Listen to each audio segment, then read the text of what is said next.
Hello. Yeah, thank you all for coming. We are running a little bit, but we are going to start in like 5 minutes.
May I request the participants sitting at the back can please move towards the front?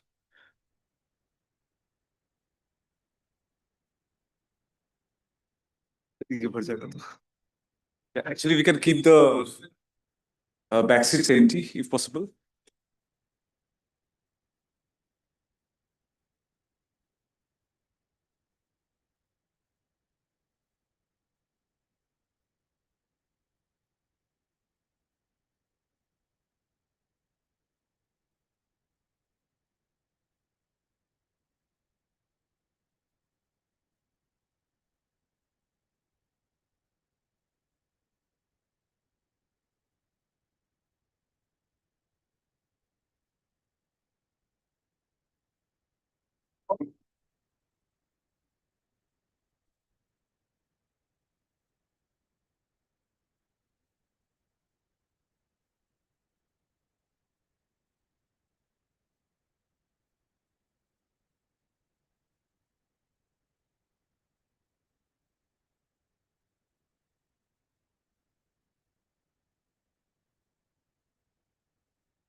So, hello, welcome everyone to day two of the seventh annual economics conference.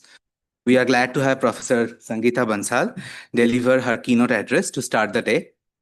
Professor Bansal has been a professor of economics at the Center for International Trade and Development, Jawaharlal Nehru University, since 2010.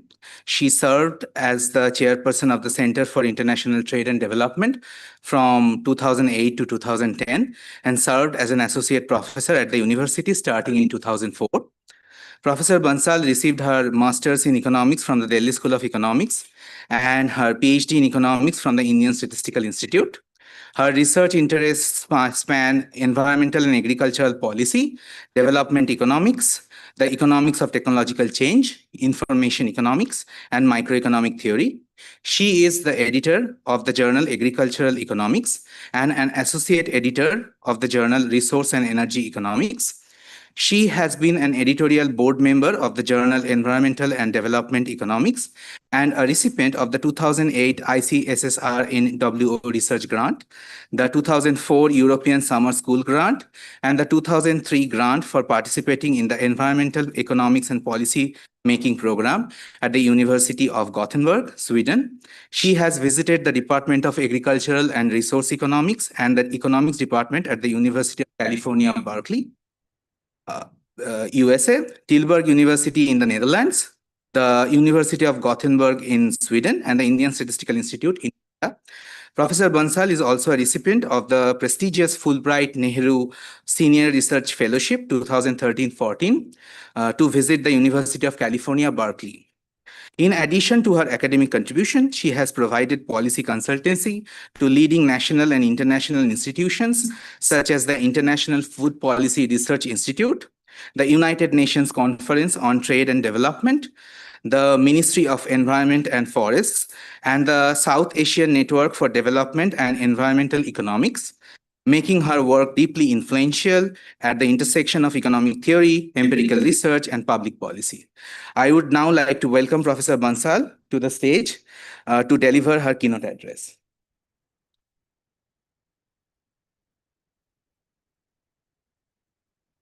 Thank you, Arane.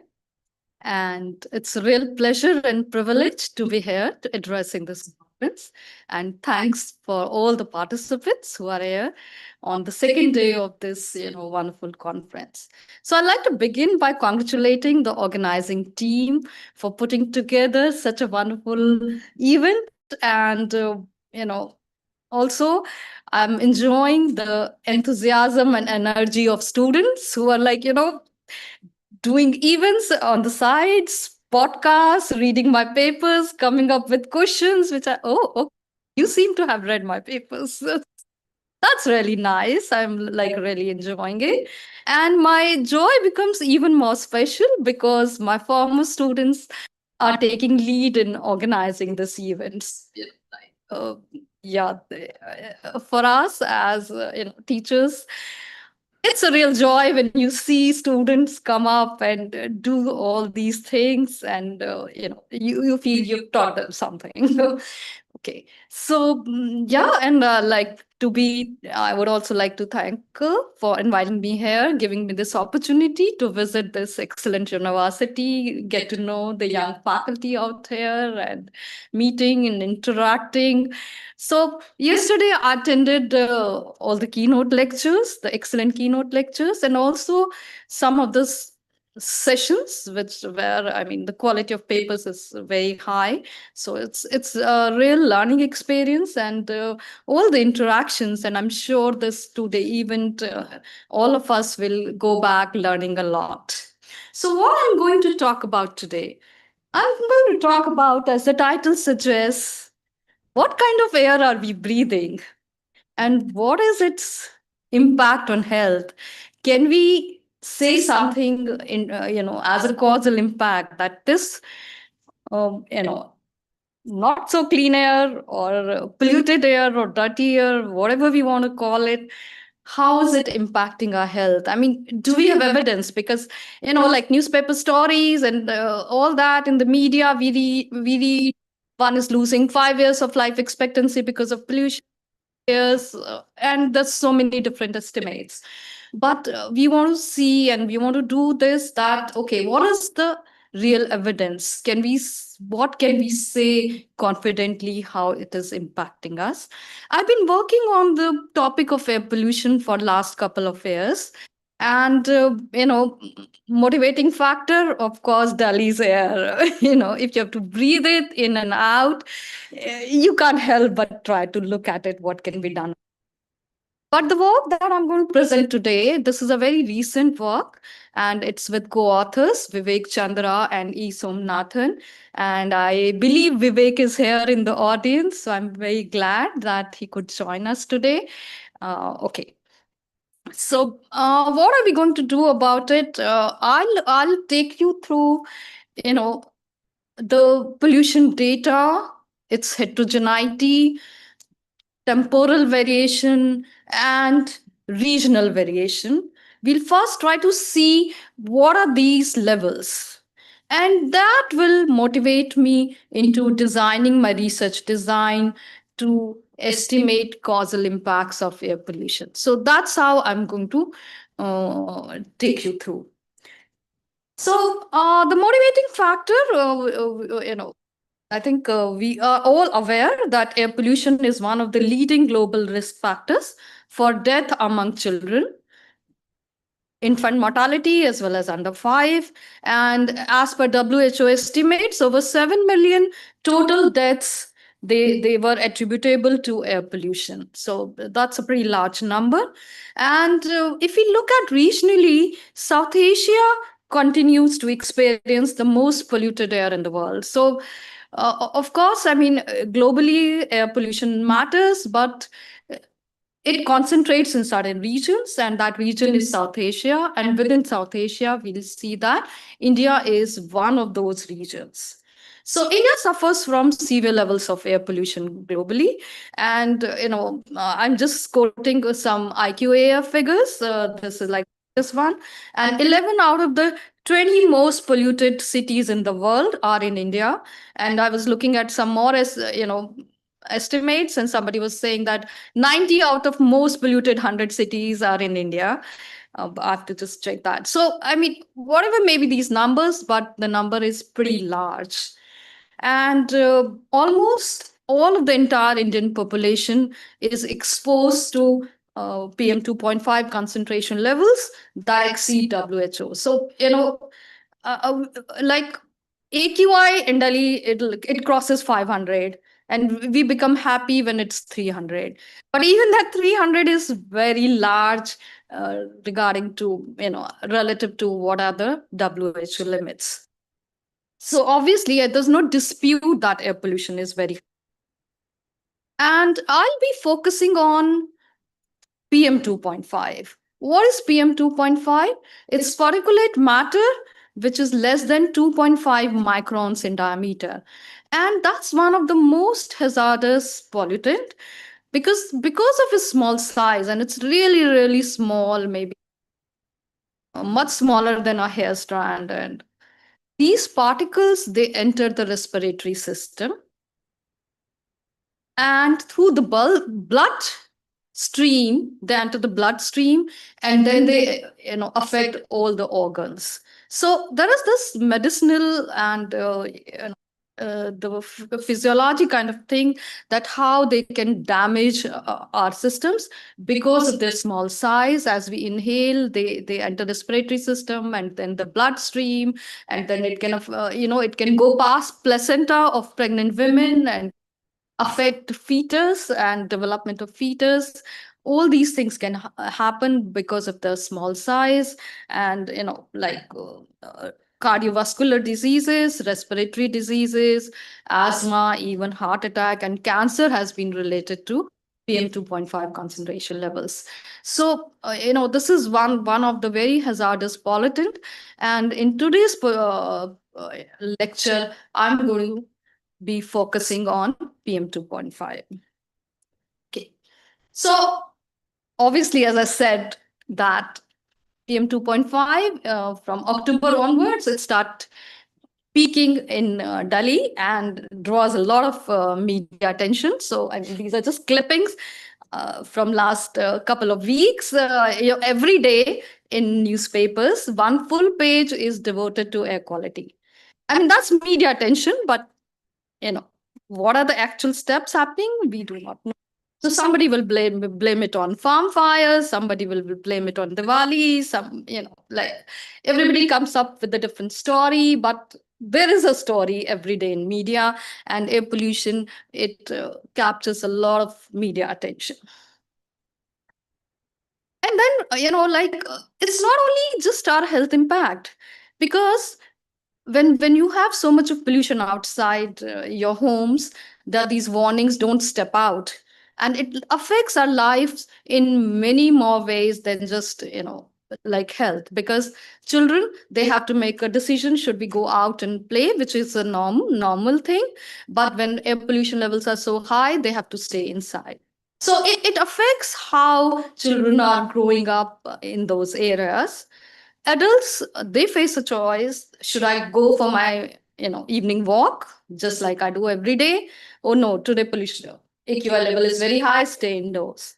And when I stay indoors, there's a trade-off, because I have to decide, should I protect myself from diabetes, or should I protect my lungs? That's the kind of trade-offs, and that's the kind of decisions and big responses that have. And of course, I mean, during winter months, the demand for air purifier goes so high that they're not available in the market. So I've been trying to buy one more air purifier for my house for the last 3 weeks. And, like every day you have to check if it's available anywhere. And no, it'll not be available, because demand also peaks during. So that's the kind of scenario that, I'm sure Ahmedabad people, it's not that bad. So I have to really tell you what's happening in Delhi. Okay. So with that background, what is my broad research objective? And I keep it very focused. Just one question. What is the impact of exposure to air pollution on health? And I want a focused answer to this question. Okay. So if you look at literature, there is a large body of epidemiological and medicine literature, which has examined relationship between particulate matter and health impacts. And these are associational studies. They do some dose response functions. And this literature has established a strong association between.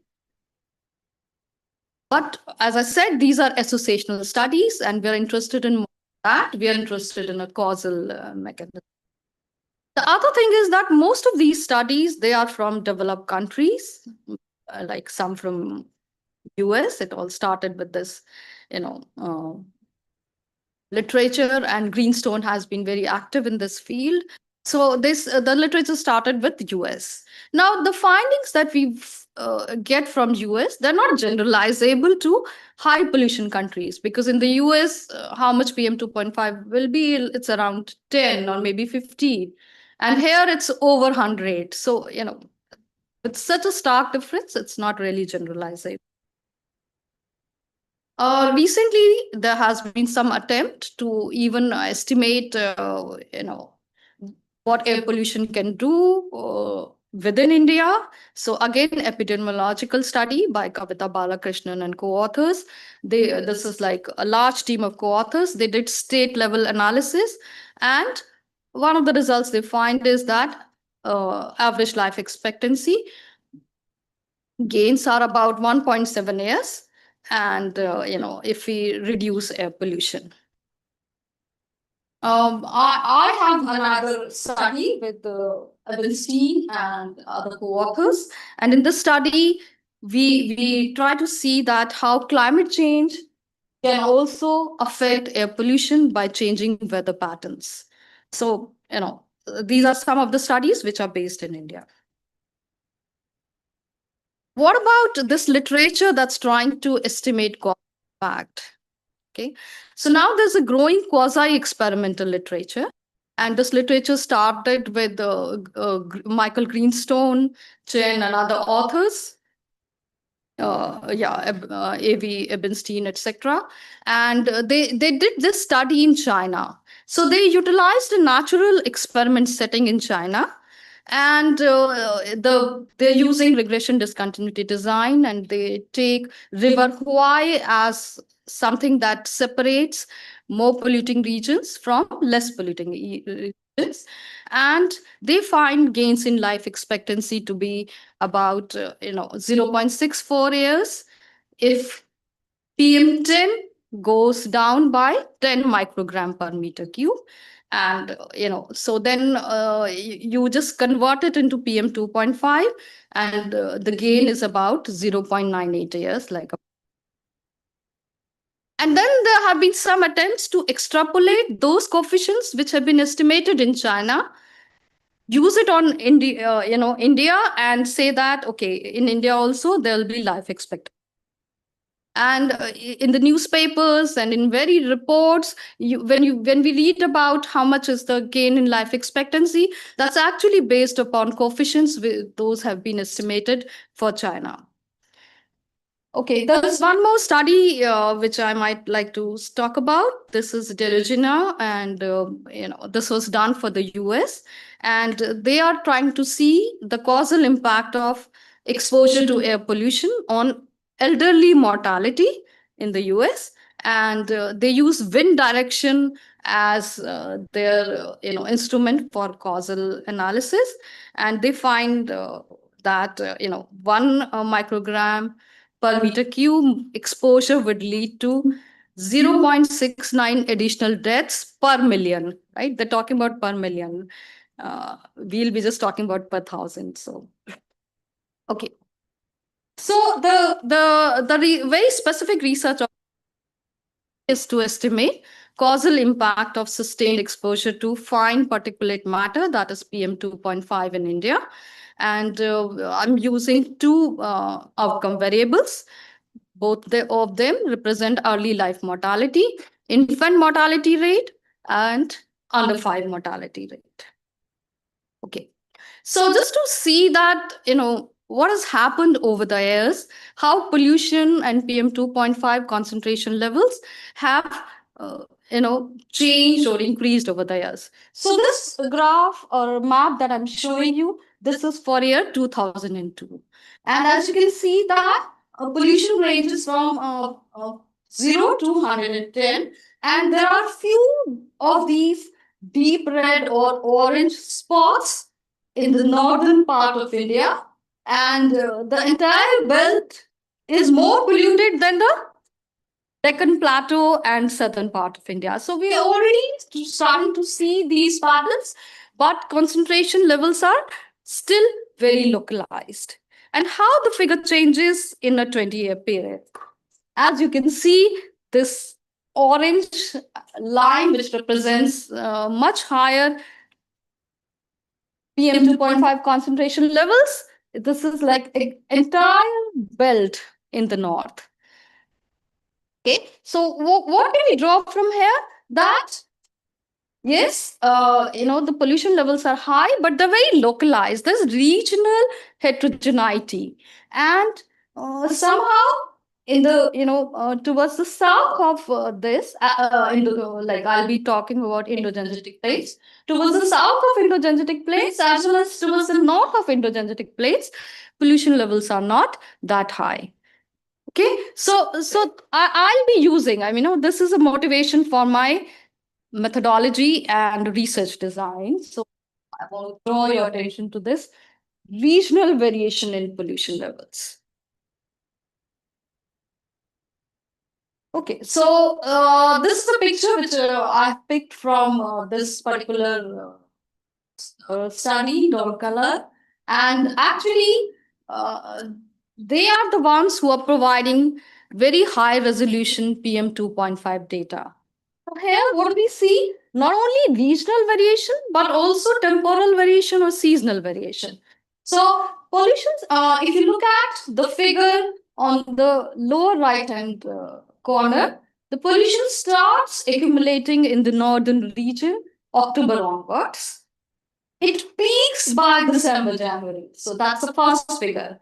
Like how starkly you can see that the entire region is deep red, which is about 120 microgram per meter cube. And, this is the month wise. Yeah, this is for that particular month. And by April, it starts reducing. And by July, monsoons wash it out. The southern part. So the maximum effect is in the northern part, right? So why opposite? In July, highest for the southern region. No, blue is low. I mean, if I look there, right, it's one.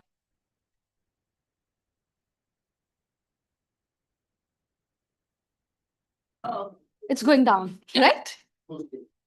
Yeah, yeah. Yeah, I mean, these effects are. Okay. Yeah. So, we do see still that stark difference between northern parts of India and the rest of India. And these are the things that I'll be. Okay. So, this is another visualization of the same thing. I mean, here I'm just seeing over months what's happening. And yeah, so these concentration levels, they peak from October to about January. And the difference between north and south is also highest during those months. But even otherwise, concentration levels in south are lower than concentration levels in north. So here, I mean, I'm just dividing my data by endogenetic planes and non-endogenetic planes. Okay.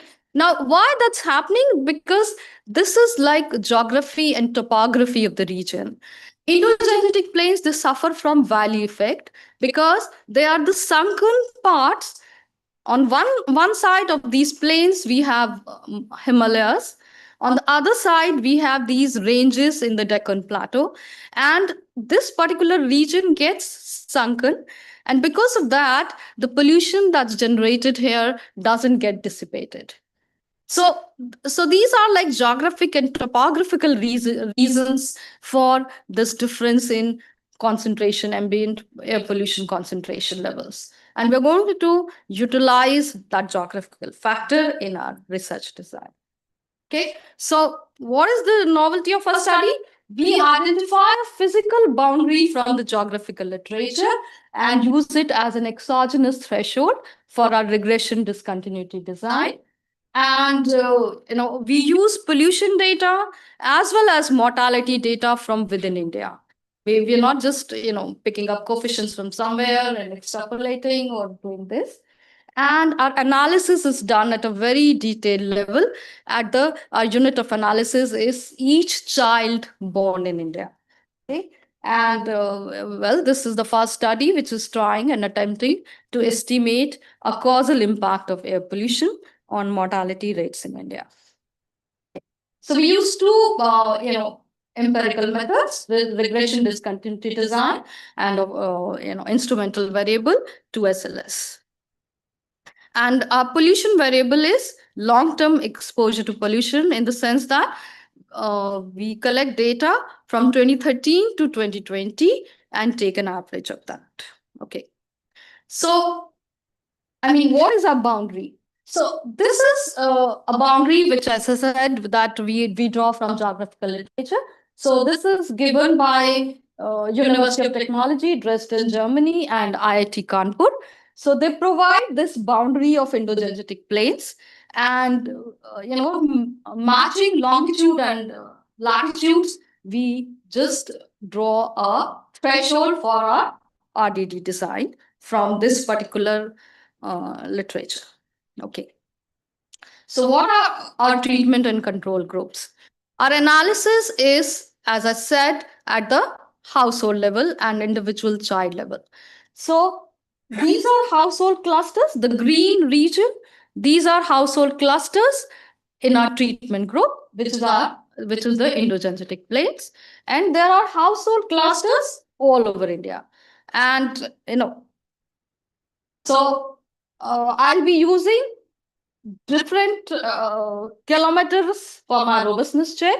So the right hand side graph tells me, these bells, these are about 100 kilometers from the IGP borderline. So I'll be doing it, taking 100 kilometers, 200 kilometers, 300 kilometers, and just to see how robust my results are. And I'll show you that these results are very robust. It doesn't matter how much I consider, area outside IGP. Yeah. So this is again, just a lot of picturization to get these things. Here, I'm also including pollution difference between IGP and non-IGP. Okay. So to give you a preview of results, what do we find? I mean, we do all this exercise, what do we find? We find that a 10 microgram per meter cube reduction in PM 2.5 leads to 2.7 fewer deaths per 1,000 live births, during the first year after birth. This is a, very large, economically relevant effect. This amounts to saving about 65,000 premature deaths annually among infants. And the effects are pretty similar, even if I consider under 5 mortality rate. So the bottom line is that even a modest reduction in PM 2.5, just about 10 microgram per meter cube, that can deliver health gains comparable to some major public health interventions. And I'll show you, I'll compare it with some other public health interventions, and I'll show you that the gains that you get here are pretty large as compared to the. Okay. So going to methods, I mean, can somebody also give me a sense of time? 20 minutes. That's good enough. Okay. So as I said that, we are going to do individual analysis. So our treatment group is all the children who are born.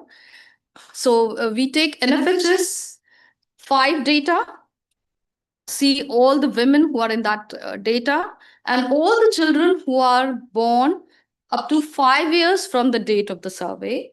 All those children we take in this data.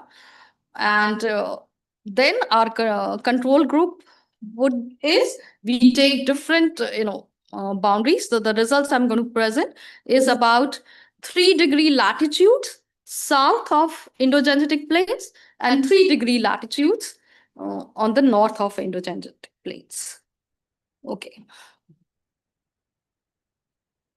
These just got whatever. So I'm even not going through equations, so I think it's okay. And then we also do instrumental variable to SLS analysis, where we take distance from Indo-Gangetic plain as our instrument. And as another variation, we take a dummy variable, whether a household lies in the Indo-Gangetic plain or outside it, as our instrument. Okay, so the dependent variable is all children born within a period of 5 years from the survey date. And, infant mortality is, so because that has date of birth and date of death. So our infant mortality data is whether the child died within 1 year of its birth. And similarly, we can do it whether a child died within 5 years of its birth. And a key variable of interest is average annual PM 2.5 concentrations. And we do an average from 2013 to 2020 at the household cluster level. So for each household cluster, we find out what was the PM 2.5 concentration exposure at that cluster. Okay. And, the greatest challenge before researchers is data. Where do you get this PM 2.5 data? So this group, atmospheric composition analysis group at the University of Washington, and Don Keller is one of the leading researcher here. They provide high resolution PM 2.5 data at the resolution of 10 by 10 kilometers for the entire world. And this data they provide from 1998 onwards. And this is like, it's many studies have found this to be very accurate because they also calibrate it with the ground level monitoring data and validate it. And, so it's a satellite data they collect, and this is the data they provide. So we collected this data and found PM 2.5 levels at the household cluster level. And all our variables are at the household cluster. So we match all this and then,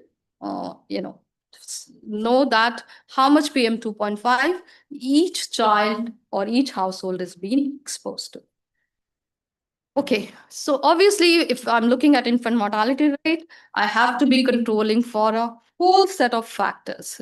There could be many, so we very carefully control for many of the individual and household social economic variables. So sex of the child, also birth order, and I'll show you, we get some very interesting results as to, how probability of death changes with birth order, which is something I wasn't expecting.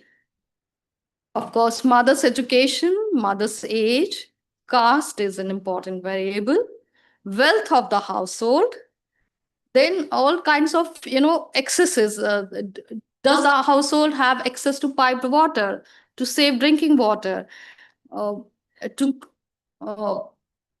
toilets? And what is the kind of fuel they're using? Are they using biofuel? Because that will control for indoor air pollution. And also, we go into the detail whether the birth took place at the hospital or at house. Elevation can also affect these results. It can affect the quality of water. So we control for elevation of the household cluster. Then we also, as robustness, check for climatic variables, temperature, precipitation, etc. Okay. And of course, the data source is NFHS. And for pollution, I've already told you where we get that data from. Okay. So this is like somebody starts, and that itself gives us, some idea, some sense of what's happening. So I will draw your attention to the difference in the PM 2.5 concentration levels. And this is like average from 2013 to 2020. In 2021, 2022, these figures are much higher. So this average is about 76 micrograms per meter cube. And remember, WHO guideline is 5 microgram per meter cube. So it's already like about 15 more times. And that's the average over years. But, otherwise, it's more than 20 times in the endogenetic place. And outside endogenetic place, this average is about 45. Although the WHO guidelines are 5, but our national ambient air quality standard is 40 micrograms per meter cube. So outside IGP, it's still in the range of our national ambient air quality. The difference between the two is about 30 micrograms per meter cube. So the pollution levels in IGP are 65% more than pollution levels outside IGP. Okay. And the other thing is about infant mortality rate. So as you can see that within IGP, these figures are 44.5, and outside IGP it's 35.9. So the difference is 8.6. So, if I see relative to outside IGP, the infant mortality rate is about 24% higher in IGP. So, one can already see something is happening here. But if we see in terms of other variables, it's not that, they are better in IGP. Households have greater access to safe drinking water. They have greater access to clean fuel, similar access to toilets. Mother's education is higher. And, the more urbanization, So most of these variables, they are as good in IGP or even better. Okay. Okay. So this is my visualization of regression discontinuity. And the vertical line is telling me the IGP threshold or borderline of IGP. And towards the left is distance in kilometers. This is like distance in 100 kilometers outside IGP. And towards right is within IGP. And, as we saw in some of these stats, there is a clear discontinuity in pollution levels. And the right-hand figure shows discontinuity in infant mortality rate outside IGP and within IGP. So we already start to visualize these discontinuities. And my first result table is about local average treatment effect that we are able to capture through regression discontinuity design. And these estimates are, the first column is without controls, 7.66, and then I introduce household level covariates and then planet covariates. The coefficients stay significant, statistically significant, and also economically very large. I mean, 9 per 1,000. So as we just cross IGP, so this is a local average treatment effect, very close to the IGP threshold. As we cross it, there are likely to be 9 more deaths amongst infants per 1,000 infant born. So the very large effect, that's like about 25%. Okay. And this is my results from instrumental variable 2SLS. And here I'm taking distance from IGP as my instrument. First stage is very strong. I didn't put it on here. So I just like to, we can just see what's happening as average PM 2.5 concentration levels increase by 10 micrograms per million. The infant mortality rate increases by 2.37 when we don't have controls. And when I have all the controls, it's about 2.7 percentage points. Okay, so that's my treatment effect, 2.7 percentage points. And, we don't want to go through all other variables, but the signs are in the right direction. Interestingly, male child has much higher probability of death as compared to a female child. I mean, these are some of those demographic interesting results that we see from our study. And, I was presenting it the plan somewhere, and somebody said that, no, you should include birth order.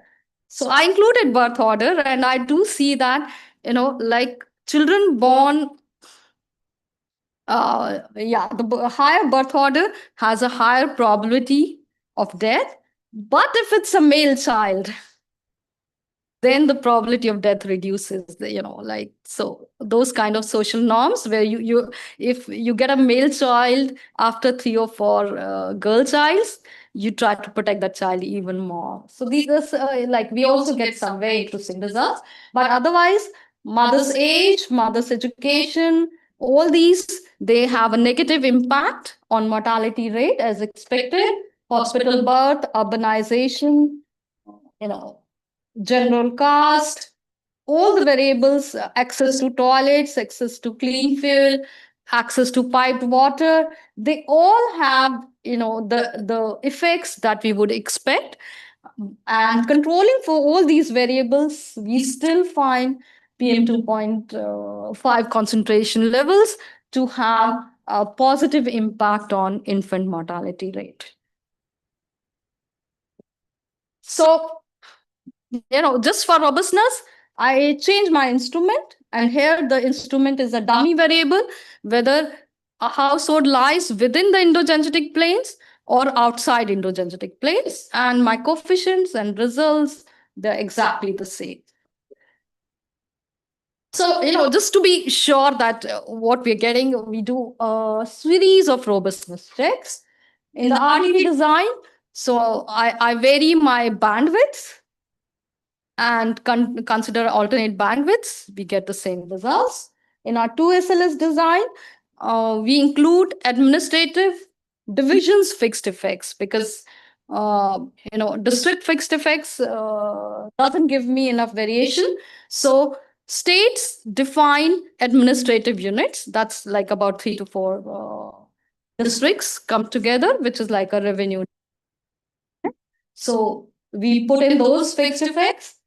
I include state fixed effects. We vary data. As I said, all the analysis that I showed you was about 300 kilometers north and south. But then I tried it with 200 kilometers north and south, 100 kilometers north and south. Results just remain the same. We use various indicators to control for water quality because water quality is important for infant mortality. So one of them was like access to safe water, access to piped water, elevation, because low-lying regions they get more of contamination, but higher regions get less contamination. So I have elevation. Then okay, we said that let's also control for biochemical oxygen demand. We do all this and our results continue to hold. Okay, I mean, I just put all this together and just to show you that if I use administrative fixed effects, I'm getting exactly 2.7%, which I was getting earlier. Then, results don't change much. When I include state fixed effects, I compress data that I'm considering 2 degrees north and 2 degrees south. Results don't change. Then I do it for 1 degree north and south. Even the coefficients, the sign, everything continues to be same. So that gives me confidence that these are pretty robust. So, I mean, how do I compare it with other things? What's happening right now? So as I said that India suffers from severe air pollution, and this study attempted to estimate the causal health impact of sustained exposure to PM 2.5. The pollution in Indo-Gangetic Plain is about 65% higher than in the control group, and IMR is also higher here. So what do we find? We find that 10 microgram per meter cube reduction in PM 2.5 concentration level. It reduces infant mortality rate by 2.7 percentage point, which relative to the baseline is about 6.6%. That's a pretty large impact. And this translates into saving 65,000 premature deaths annually. How do we compare this to other public health interventions? So I looked at one of these flagship programs, Janni Suraksha Yojana. This was a maternal benefit scheme. This was launched in 2005 and budget allocation of 15.4 billion rupees. This scheme resulted in reducing 2.3 neonatal deaths per 1,000 live births. So the results are less than what we can achieve by just 10 microgram reduction in PM 2.5. Then there was another conditional maternal benefit program, Indira Gandhi Matritva Sahyog Yojana. This was introduced in 2011. And some studies have done impact analysis, and they find that this program resulted in 1.53 fewer deaths per 1,000 lives. Again, this is lower than what we can achieve by just reducing PM 2.5. And then, of course, we have this Swachh Bharat Mission program, which is a transformative sanitation program. This was initiated in 2014, and this subsidized construction of toilets at the household level in rural India. And of course, a large sum of money has been devoted to this program, about USD 6 billion. And this program, like studies find that it has potential to deliver population health benefits, but Chakravarti and all, they find that this contributed to averting about 60 to 70,000 infant deaths annually, and we also find that just 10 microgram reduction can lead to reduction in or averting 65,000 deaths annually. And just comparing it with what happens in the US, so this Delusional, they are trying to estimate what happens to exposure of 1 microgram per meter cube of PM 2.5, and they find that this leads to 0.69 additional deaths per million of elderly population. And as a comparison, if I just change our figures to millions, it's 270 additional deaths per million. So comparatively, these effects are very large. So why this study is important for policy design? Credible causal evidence is important for designing environmental. Right. So, I mean, to be able to even say that what are the expected benefits? If you do this, what are the expected benefits? You want to convince policymakers that expected benefits are large. And for this, you really need to show that, what happens if there is modest reduction in PM 2.5? Overnight, we'll not be able to come to WHO standard, right? So what we can aim is like maybe reduction of 10 or 20. And we also find that these gains will be much larger in the regions that have higher pollution levels. That's endogenetic states. And thus, our results suggest that concentrated policy actions are needed to address the pollution problem in India. There are various sources of pollution, which includes major sources would be vehicles, coal-fired power plants, industrial pollution, dust pollution, and household consumption of biofuels. So if you take measures to reduce pollution from these sources, of course, there'll be cost, but we have estimated that expected benefits are so large that maybe worth going and incurring those costs. And another thing is that, air pollution, we shouldn't just think of it in terms of environmental goal. We need to include it in the like a health. So when we talk about air pollution goals, it should be integrated in health policy and not just in environmental. I just mentioned that there's an earlier paper with Ebenstein and colleagues, and here we are arguing that to incentivize firms to reduce their pollutions, heterogeneous emission taxes should be employed. We at the moment we don't have emission taxes in India. Higher emission taxes in regions that are more vulnerable to pollution, such as Indo-Gangetic Plain, so that we incentivize firms to relocate. And when they're deciding where to locate my plant, if we have this kind of an incentive structure in place, they may not locate a plant in an area that's highly vulnerable to pollution. They might want to locate somewhere else. And I think I'm well in time. So thank you for your attention and thank you for joining us today.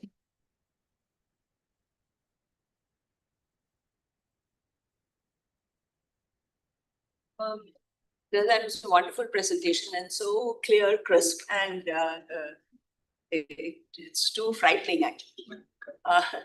So I just wanted to say that I want to ask that the health of a child is basically dependent on the health of the mother, and the health of the mother is dependent on various types of societal norms. And that the health of the mother or the status of the women is different in southern states, non-Indo-Gangetic Plain, and worse off in the non-Gangetic Plain. So this result that you're seeing with child mortality might be a result of that rather than, or how do you control for that? No, very relevant question. Thank you.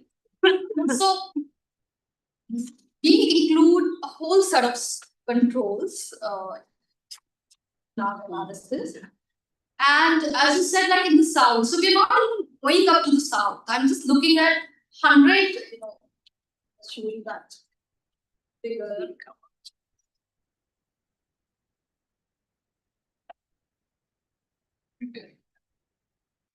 Yeah, this one. So if you see 100 kilometers south of Indo-Gangetic Plain, we are nowhere in the south. It's still, very much in the central area. So we kind of look at districts where there is continuity. It's the same state, same administrative division, just some households lying above the Indo-Gangetic Plain and stuff. So I agree. That's why I don't even want to include Kerala. The whole structure is very. But then we control for wealth, mother's age. So, like, when they do get married and when they have children, that is determined by the social structure. And whether the birth takes place in a hospital or birth takes place at home. Some of these things we are able to include, but social norms I can't be able to include at the house.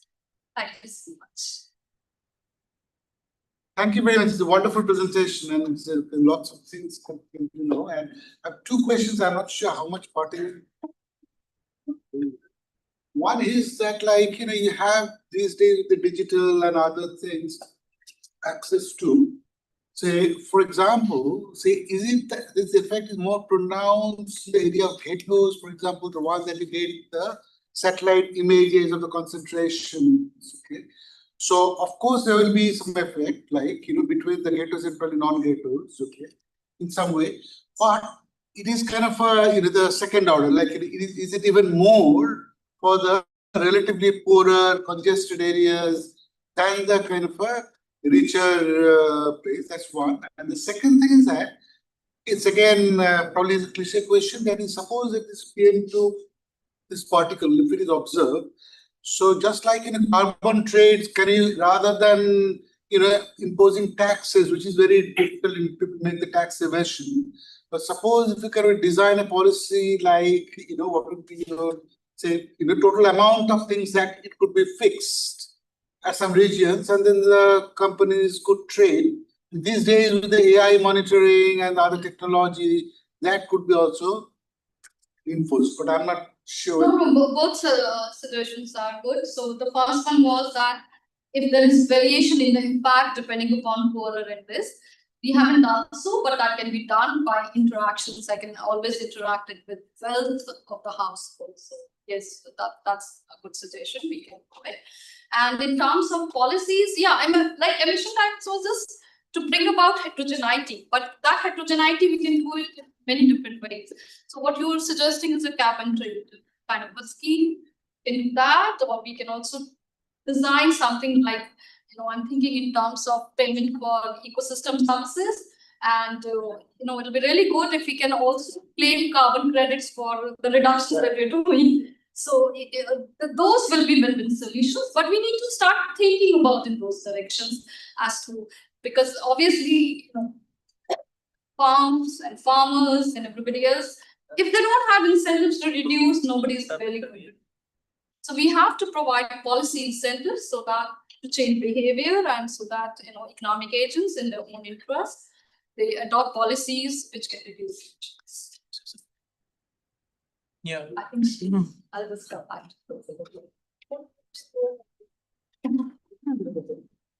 So, two questions. One, we know that in India, most of the mothers they avail facilities related to their maternal and child care in some states, but they go and deliver in their hometowns, which can be very different. So this kind of a migration can change a lot of.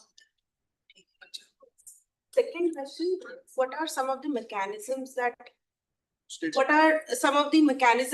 you are trying to explore in this? Because is it in utero exposure of PM 2.5? Is it at the time of delivery? Is it PM 2.5 exposure?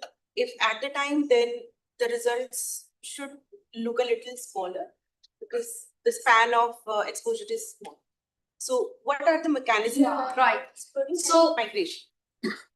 Thanks. So we are looking at averaging pollution from 2015 to 2020. And our thinking is that that'll give us an idea of sustained exposure. So maybe mother was exposed to those pollution levels about 5 years. And mother's health could translate into child's health. So it could be during in vitro, as I said, at the placenta. It could also be, when the child gets exposed, that exposure affects children's lungs or breathing. So we are not isolating these different effects. I don't think that we have that here. Maybe future studies can look at that. Here we are not doing that. And in terms of like migration, so a women's this is NFHS data. So just asked women in a particular household cluster how many children born and whether they survive or not. So even if I go home to deliver, but I come back, so maybe I think that data will be from the place where I am. They haven't gone into my page. Yeah. Yeah. Thank you for the talk.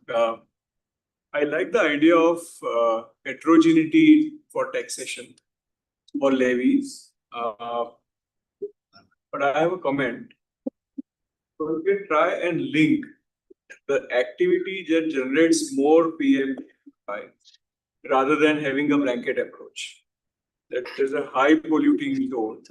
And rather than having a blanket approach and increasing the tax or levies, one can actually identify certain activities which generate a greater PM 2.5 and then put taxes or levies accordingly, or make it more difficult to operate. Yeah, that's more advanced way of it. Thank you. Yeah, one can think about all these ways. And the idea is to incentivize, use economic tools, mechanisms, incentivize farms to maybe relocate or adopt cleaner technologies. There's so many different solutions, but the incentives have to be in place. Okay. Yes. So, Yeah, go ahead. yeah. We have time for 2 more questions, please. Yeah, you can go ahead. Thank you so much for such an educative session. I'm Veera from Ramjas College, Delhi University. My question to you is that the research paper claims a causal relationship between PM 2.5 levels and mortality rates. Causality is a big claim, like it's confounding all the other exogenous variables. So there were independent variables in the models like sex of the child, birth order, mother's education, etc. used, which came out to be significant. So how do you confirm the presence of causality between PM 2.5 and mortality rate and just negate the possibility of correlation? So I've used 2 econometric methods for that. One of them is regression design. That design, that says that there is a threshold. And if your exposure changes because you are above the threshold or below the threshold. So that's like the causal impact if other things are not likely to change. And since we consider very close regions, so this is the assumption that other things are not changing as much. And whatever we think might change, we control for it. Okay, so that's what we're doing. And then the other method, well-established method, is instrumental variable method. So we check both these methods, we find our results hold, and even coefficients are there. Maybe one more question, and then we can continue the conversation outside. Yes, you got it. So why are you able to control the migrations? Actually, I believe that in control group and treatment group, they may have be the same socioeconomic and cultural. So there is higher chances of getting marriage between control group and treatment group. So and in special RDD, this is very common issue in the contaminations. So how you are tackling the contamination in what contamination? Migration. Yeah, no, migration is something that we haven't been able to control for air, but we just all the countries. But so you're saying that there'll be migration? Yes, even this is very common that at the time of marriage, like if someone get marriage from the control group to treatment group, and the at the time of pregnancy, she may be migrate to her maternal house for the better treatment. This is very common in India. So how are you tackling this type of issue? Done that yet, but maybe we look if that detailed information is there, whether It's all about went back or yeah. migration. Okay, thank you all. Let's continue this conversation outside. So that we are right on time. So thank you, Professor Bansal, again for your very interesting talk.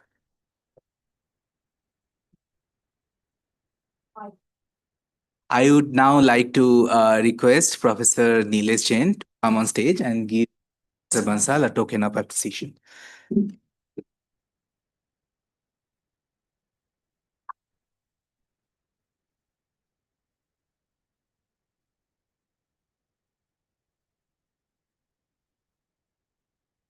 With that, we conclude this session. There's tea and snacks outside, and we'll start in like 15 minutes with the breakout sessions.